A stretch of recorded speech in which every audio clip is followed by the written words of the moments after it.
कब तक वकीलों की हत्याएं होंगी? हत्या किसी की भी नहीं होनी चाहिए, चाहे वो अधिवक्ता हो, चाहे इंसान हो, चाहे कोई भी हो। क्या ये राजनीति जीतने का मुद्दा है या वाकई वकीलों की सुरक्षा के लिए ये वो कानून है जो कि आप लोगों को लाना चाहिए? जब आप जीत गए उसके बाद भी हमने आपका इंटरव्यू आपके ऑफिस में लिया था, तब भी आपने यही कहा था yes I can do it. अब उस आई कैन डू इट आप कैसे करोगे? प्रोटेक्शन एक्ट को कैसे लेके आओगे? क्योंकि अब भी वकील आपसे मांगते हैं, आपको जिताया है। सर बहुत ही बढ़िया आपका सवाल है। लागू हुआ नहीं, वकील की हत्या हो गई, जाओगे प्रताप सिंह खाचरियावास के पास, जिम्मेदारी आपकी होगी। निश्चित तौर से उनके आपस में कोई वार्तालाप ऑन रिकॉर्ड हुई होगी, उसके बाद ही उन्होंने आंदोलन वापस लिया था कि इस मुद्दे को चुनाव से आप बिल्कुल नहीं जोड़े। बड़ा गंभीर मुद्दा है, एडवोकेट प्रोटेक्शन एक्ट लागू होना ही चाहिए। जोधपुर में वकील जुगराज चौहान की हत्या के बाद जोधपुर क्या, जयपुर क्या, राजस्थान के वकीलों में भारी आक्रोश व्याप्त है। यहाँ जयपुर में भी हाई कोर्ट बार एसोसिएशन, दी बार एसोसिएशन जयपुर और दी डिस्ट्रिक्ट बार एसोसिएशन के वकीलों में भी काफ़ी नाराज़गी है, काफ़ी आक्रोश इनके अंदर व्याप्त है। कार्य का इन्होंने बहिष्कार किया है। मैं अभी खड़ा हूँ दी डिस्ट्रिक्ट बार एसोसिएशन की ऑफिस के ठीक बाहर। यह हम बात करेंगे बार अध्यक्ष से और इनकी जो कार्यकारिणी है उनसे ही बात करेंगे। और ये ऑफिस है डिस्ट्रिक्ट बार एसोसिएशन जयपुर का, ये ऑफिस है, इसके अंदर मैं अभी घुसा हूँ। अध्यक्ष विवेक शर्मा बहुत बड़ा परिवर्तन करके यहाँ की सत्ता संभाली है इन्होंने। इनसे बात करेंगे। अभी कोई राजनीतिक मुद्दा नहीं होगा, राजनीतिक बहस नहीं होगी, नहीं ना ही कोई राजनीतिक इंटरव्यू होगा। सवाल जुगराज चौहान की जो हत्या यानी कि जोधपुर एडवोकेट मर्डर केस के बारे में इनसे बात करेंगे। एडवोकेट विवेक शर्मा, कब तक वकीलों की हत्याएं होंगी? देखिए ऐसा है, बड़ा संजीदा विषय है और बहुत ही दुख की बात है कि एक अधिवक्ता अपना दैनिक कार्य अदालत से करके घर जा रहा होता है और उसको रास्ते में घेर करके निर्मम हत्याएं कर दी जाती हैं। और राजस्थान सरकार की तरफ से ऐसा कोई एक्ट अभी तक नहीं दिखा है कि ये गतिरोध समाप्त हो, मुआवजा मिल सके, सरकारी नौकरी की हमारी मांग है।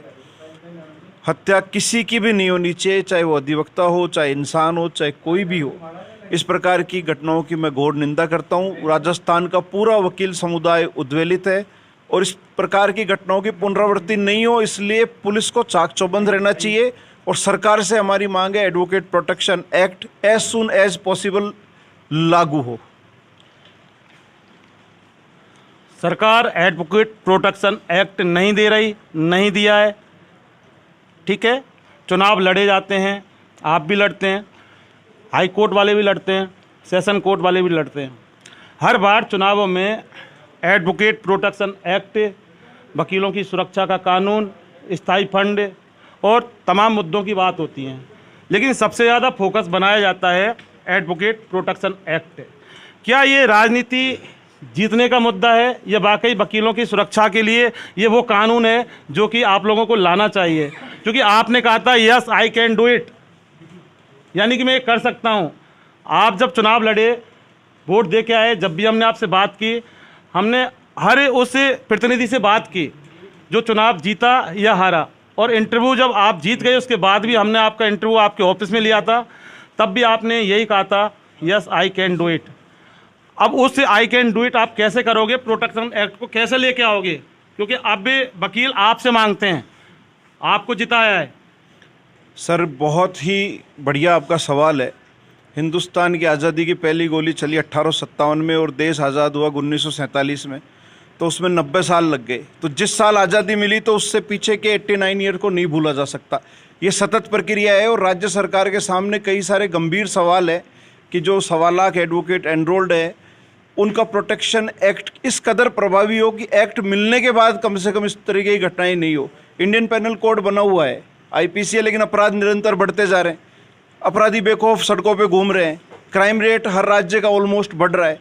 तो इस प्रकार का जो कुंठित वातावरण है कि कोई पक्षकार मुकदमा हार जाता है और वो उसका बदला लेने के लिए किसी अधिवक्ता पे हमला कर देता है या पैरवी करने से रोकने के लिए हमला कर देता है, इस प्रकार की घटनाएं नहीं होनी चाहिए। और एडवोकेट प्रोटेक्शन एक्ट आज नहीं तो कल राज्य सरकार को देना ही पड़ेगा। देखिए विवेक शर्मा, इलेक्शन कवर हमने किया था, मैंने खुद ने किया था, इन्वेस्टिगेशन मीडिया ने किया था, हाई कोर्ट बार एसोसिएशन का चुनाव कवर किया था और डिस्ट्रिक्ट बार का किया था। हालांकि सारे प्रतिनिधियों ने यही कहा कि साहब विधानसभा में रखा है, बस पारित होना है। साहब विधानसभा भी का बजट भी हो गया। हालांकि राजस्थान के अशोक गहलोत सरकार ने आम आदमी को देखते हुए बहुत अच्छा बजट पारित किया है, लेकिन वकीलों की उपेक्षा की है, वकीलों को नहीं दिया। प्रोटेक्शन एक्ट विधानसभा में रखा है, पारित हो जाएगा, पारित नहीं हुआ, क्या कहोगे आप?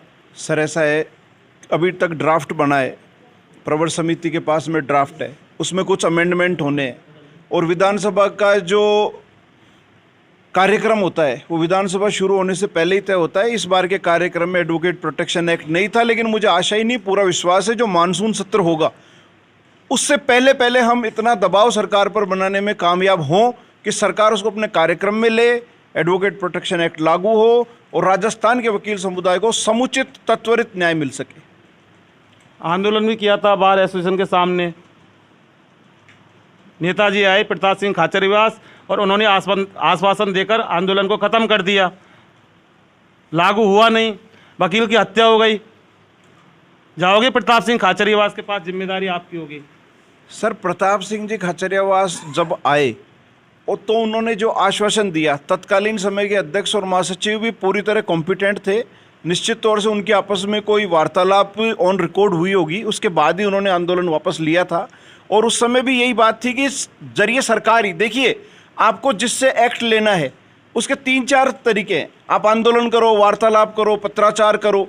हमारा ये कहने का मतलब है कि जो भी चुनाव होते हैं हर बार वकीलों का प्रोटेक्शन एक्ट के मुद्दे को बनाकर चुनाव लड़ा जाता है, लेकिन वो लागू नहीं हुआ, वकील मरते हैं, वकीलों के साथ हिंसाएं होती हैं, वकीलों के साथ हमले होते हैं। मैं आपको बता दूं, अभी करीब 1 महीने पहले एक वकील, उसका नाम मुझे याद नहीं है, आरएलपी के गुंडे ने उसको हमला किया था और पेट्रोल पंप के अंदर छुपकर उसने जान बचाई थी। ठीक है, वीडियो वायरल हुआ, उसका FIR लॉन्च हुई थी। खो नागौरियान में अभी एक वकील साहब के ऊपर फिर एक हमला हुआ था, FIR दर्ज हो गई।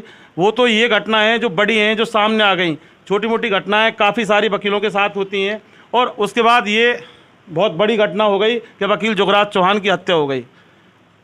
मेरा कहने का मतलब ये नहीं है, मेरा कहने का मतलब ये है कि इस तरह से आप मुद्दों की बात करोगे या इसको एडवोकेट प्रोटेक्शन एक्ट को कैसे लागू करवाओगे, किस तरह से धरातल पर आनी चाहिए जिससे कि लाखों वकीलों की रक्षा हो सके। सर अभी तक आपने मेरे से 3-4 सवाल पूछे हैं और मैं बड़ी विनम्रता से कहना चाहता हूं कि इस मुद्दे को चुनाव से आप बिल्कुल नहीं जोड़ें। अगर मैं अध्यक्ष नहीं भी नहीं, चुनाव से नहीं जोड़ रहा, लेकिन जो भी चुनाव लड़ता है एडवोकेट प्रोटेक्शन एक्ट को लागू करवाएंगे, ये मेन एजेंडा होता है। चलिए आपसी बात है, मेरा कोई इंटरफियर नहीं है इसमें। मैं मेरी बात को समाप्त, मैं वकीलों की बात कर रहा हूँ बस। मैं बिल्कुल आपको निश्चित तौर से हाई कोर्ट बार एसोसिएशन के अध्यक्ष, दी बार एसोसिएशन जयपुर के अध्यक्ष और डिस्ट्रिक्ट बार की ओर से तत्कालीन तौर पर एक ऐसी मुहिम चल पड़ी है जिससे आशा बलवती होगी कि वाकई में एडवोकेट प्रोटेक्शन एक्ट मिलेगा। मैं पूरी जिम्मेदारी से कहता हूं, हम कोई शिथिलता में नहीं बैठने वाले, कोई ठंडे नहीं बैठने वाले। आज हमारी फिर मीटिंग है, आगे जो भी हल इसका निकलेगा, जो भी समाधान निकलेगा, सरकार से जो भी वार्तालाप होगी, मैं आपको इसके लिए अवगत कराऊंगा।